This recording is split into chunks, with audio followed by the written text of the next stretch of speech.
Alright, my apologies for all of the screaming.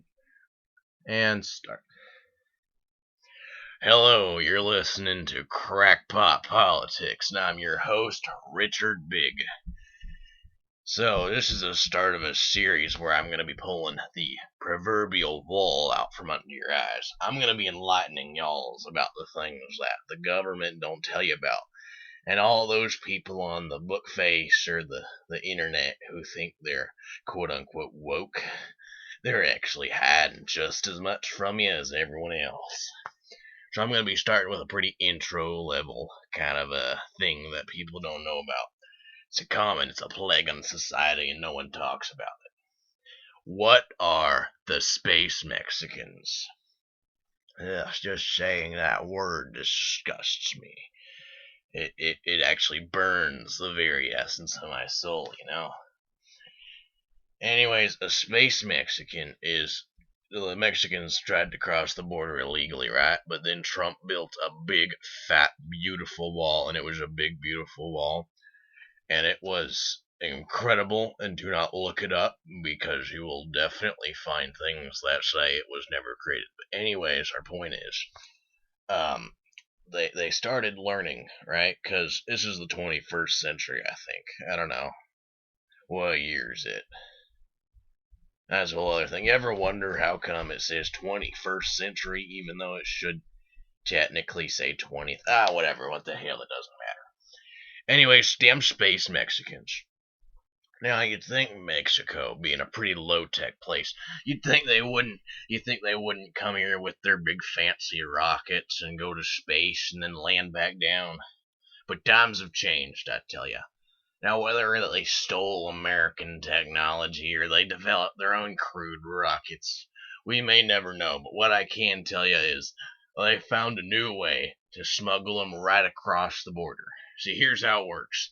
They fly them into space, and they have a little space station set up there, right? And it's one of them hidden space stations that all countries use, kind of like the ISS, but bigger and a secret. And they use this space station for all sorts of things: science, military base, fucking coffee refueling. I don't know. What do they do in space? But, anyways, what happens is the Mexicans will dock on this. And you can't just turn them away. It's inhumane, right? They have to let them on. Because otherwise, they'd be letting them die, which I'm pretty sure that's a war crime of some sort. But, anyways, so what happens is they let them on, they send them home, and they send them right smack dab into the middle of our country, right where there are no border guards to stop them. Right? And even if we have a space force, what are they going to be able to do about it? They couldn't kill civilians? Like, sure, I'm insane, but that's a bit far, even for my tastes. So they have to let them through. They have to. And it's a burden on society. We just have no easy way, that is, of fixing this. Sorry, I got diabetes and bronchitis. Kind of gives you a double whammy of bad immune system.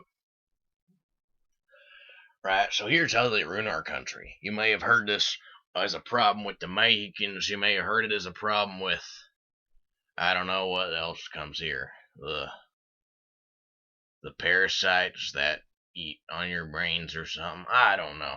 But it's a problem. See, here's what happens is when they come to America, they come here searching for a better life, as they say. And they find it, damn it. They steal our jobs. And then they produce things with those jobs. And the worst part, the employers want to hire them because it's cheap labor. And they do good because they ship that money right across the border, right to their poor families.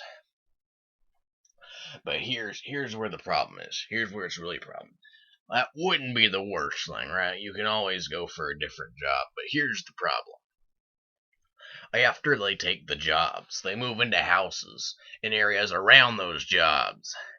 And then those people in those houses, well, they start using services from those jobs. And eventually you'll end up with like a little pocket of Mexico smack dab in the middle of the US of A. and it doesn't sound bad, right? There's small pockets, but over time, over the hundreds of years this has been going on, it adds up.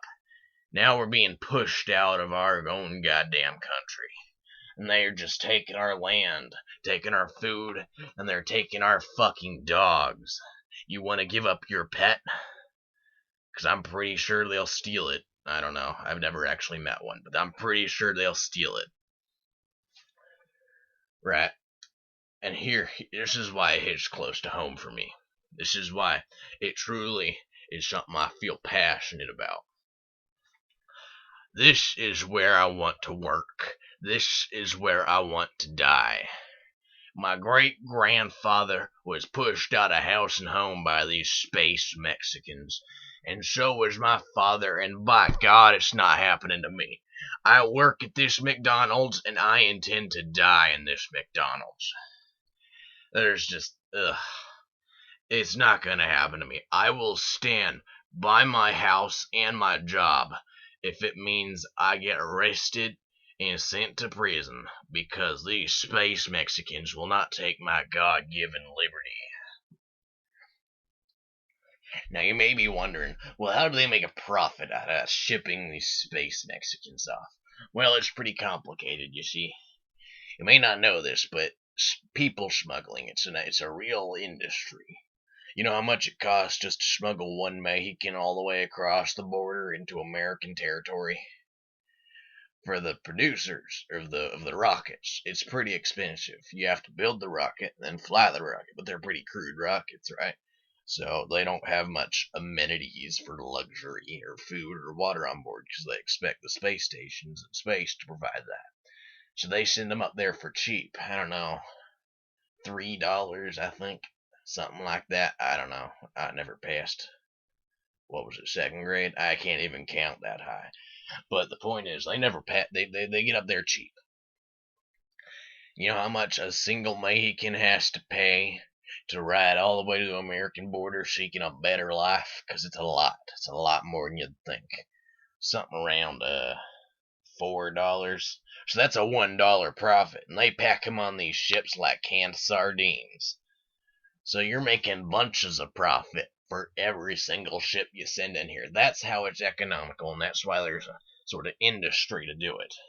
Now, we do have a solution, right? It's not the best solution, it's not the prettiest, but for something this advanced, as high tech as the space Mexican people smuggling, it's the best we've got. You know what we need to do? We need to have border guards. Get this, all over. Now, I'm not sure anything like this exists. I ain't never heard of it. But imagine a sort of guard system in every single city, and every single time something illegal happens, I can dispatch them and send them out to quench the problem right in the throat. That came out sounding a bit wrong, but you know what I mean. They'll stop the problem in its tracks. We need something like that. And how do we fund that? Taxes. And I don't like taxes. No one does. But if paying some taxes is what it takes to protect my home, my life, my liberty, and my McDonald's, so help me God, I'm going to pay some taxes. And that's a pretty good solution. So the space Mexicans land down. We apprehend them right back to Mexico for them. And they won't want to try it again. Because the next time we may not be so lenient on them. After all, it is a crime.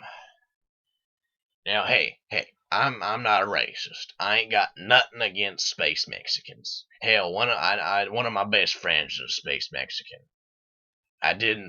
You may have heard me say I don't know any earlier. That was a fabrication. I know some good space Mexicans, right? But the difference is, they're homies, and they sucked my pee-pee. But these normal space Mexicans, they come over. I ain't sucking no pee-pees, and they certain as hell ain't no homies. They're just taking my jobs, taking my money, and taking my life. But other than that, I still nothing against space Mexicans. This is the kind of thing you can expect with us. I hope y'all have been enlightened, and I look forward to having y'all listen to more news, Crackpot news. next week, sometime at I don't know how time zones work, but something around when the sun goes down. Now, cue the outro. Feliz Navidad. Feliz Navidad. Feliz Navidad. Paspreno y año y felicidad. Feliz Navidad. Feliz Navidad. Feliz Navidad. Prosperous hardware and felicidad. I wanna wish you a Merry Christmas. I wanna wish you a Merry Chrysler. I wanna wish you a Merry Crisis from the bottom of my heart. Feliz Navidad. Feliz Navidad.